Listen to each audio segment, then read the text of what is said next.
Class, your new topic is effects of force. First point is a force can move a body originally at rest.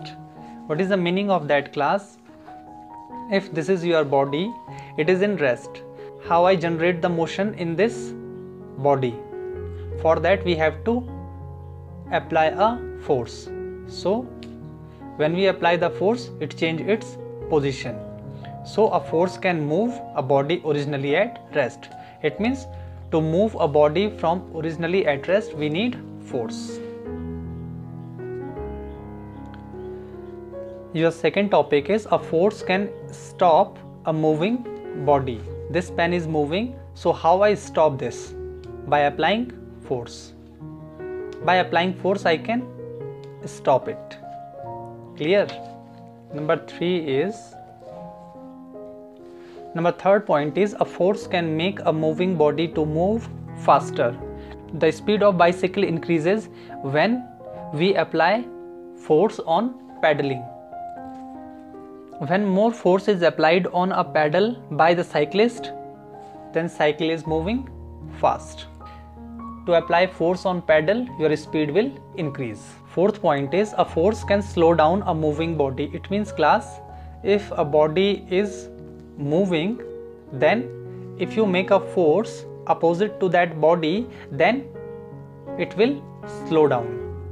Understand? If someone is running and if you want to stop him, then you have to make a force to slow down the speed. Same example for vehicle.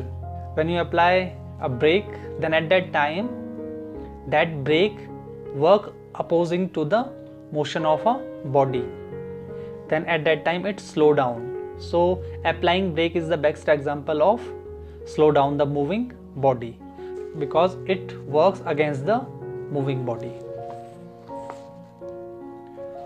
Next point is a force can change the direction of a moving body. When a batsman hit a ball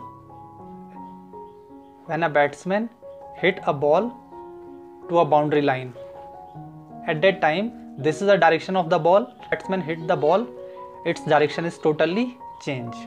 So what batsman does? Actually he just only changed the direction of the ball. So by applying force, batsman can change the direction of the ball. Number 6 is force can change shape and size of body. If I am talking about shape, this is the shape of this body, and if I apply force, then it changes its shape. And if I am talking about size, this is the size of this body, and if I apply force, the size is changed. It means by applying force you can change shape and size of the body.